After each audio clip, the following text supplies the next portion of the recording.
Hello everyone. Scott Boatesey here with a difficult topic. When courts and the law erase dads, the family dies and we lose a free society. Let's talk about how dads are being erased, and why standard orders and the child support guidelines violate fundamental rights of men and dads. In law, due process and equal protection are the cornerstone to justice. But family courts do a bad job of assuring both for men and dads. Here's the truth. The state has overreached. This isn't about stepping in when a child is truly at risk. It's about presuming that every parent, especially every dad, is unfit unless the government approves. The state now acts as if it owns our children, not safeguards them.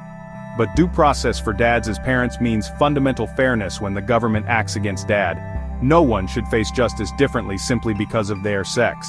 Equal protection demands that the law treats similarly situated people, such as a mom and a dad, the same. Government can't play favorites or punish dads while excusing moms. That's why the Office of the Attorney General must be reimagined to serve the family, not just the single mom archetype. So, how does it make sense to turn a father into a weekend visitor through a standard order? How does it make sense to apply 40-year-old child support guidelines? But 40 years ago, dad brought home the bacon and mom packed the lunch. Today, dad's at drop-off with a diaper bag, and mom's running her courtroom. Yet, in that courtroom we still pretend he's a visitor and she's the default parent. In the trenches of family law, the principles of due process and equal protection are fiction. Dads receive neither. Let's break it down. First, child support. The guidelines assume one parent, usually mom, has the child most of the time. But when that's so, the child is clearly feminized and the culture clearly suffers. The child's exceedingly more prone toward anxiety, depression, and mental disorders when dad's cut out of the picture. Nonetheless, the guidelines reduce dad to a visitor and an ATM machine. Kids lack a male role model and the modeling of masculine behavior. And that's state-sanctioned harm. Regardless, courts rarely ask the real question, what does each parent offer the child? And in a culture saturated with feminine influence, from classrooms to clinics, maybe it's time the courts start favoring primary custody for dads. Not out of spite, but for balance. Kids are surrounded by maternal energy everywhere they turn, but strong, present men, they've been exiled by standard orders. Child support percentages are also preset, the math is automatic, and the human behind it, the father, gets erased. At least until the child's third birthday. That's not due process. That's just random. In fact, that's turning a stereotype into a statute. Then there are the standard possession orders. Most courts default to the same cookie-cutter schedule every other weekend, split the two major holidays and spring break, and add a slice of summer.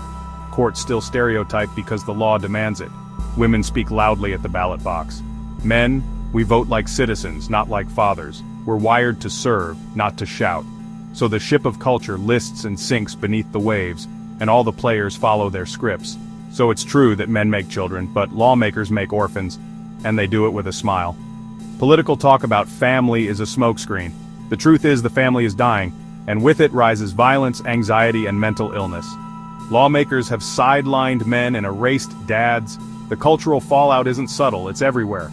Question for the lawmakers and judges. Where's the evidence that standard possession and child support guidelines serve a child's best interest? I've read your playbook and sat through your sermons. It's all empty ritual. The data is clear. These policies fail everyone. The child suffers, the family erodes, and the culture decays, all because the state photoshopped dad out of the family portrait. Likewise, Judge, where's the chance for a father to prove he's more than a backup? Why does he have the sole burden of proof? Let's start out at equal possession for mom and dad.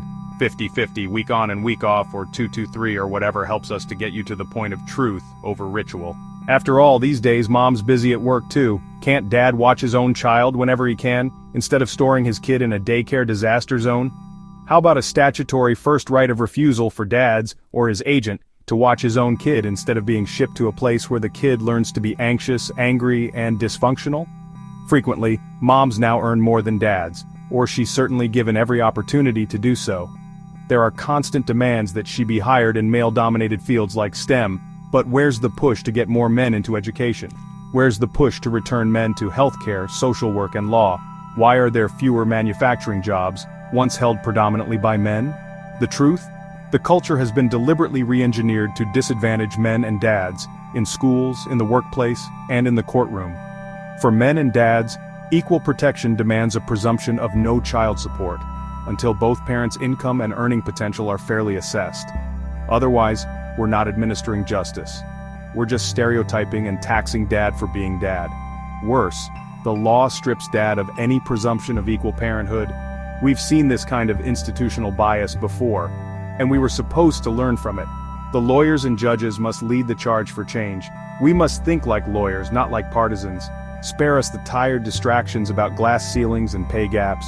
Possession orders must be changed to equal possession for dad, beginning at birth. Child support guidelines must presume no support. Anything else creates unfair advantages for moms through state-sanctioned discrimination against dads. Here's the quiet part no one says out loud. Because dads aren't a protected class, the culture has become a dysfunctional matriarchy, where emotional disorders and societal disorder are exploding. Men and father are sidelined and subservient, but there's never heightened scrutiny. No red flag goes up when a man is reduced to a part-time parent, and because these ancient orders are so baked into the system, they're rarely questioned. But what if the roles were reversed? What if we had a legal structure that presumed moms should only see their kids every other weekend, and called it standard? When dads are the victim, it's just business as usual. But the Constitution doesn't say you get due process unless you're male. Likewise, it doesn't say you get equal protection, unless you're the dad.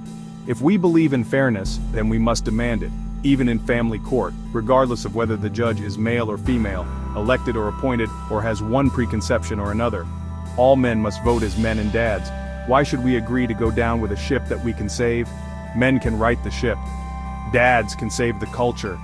No child thrives when a good father is treated like a weekend visitor in their own story. Anxiety, depression, mental illness, and violence, they're not just rising. They're erupting in a generation raised without dads.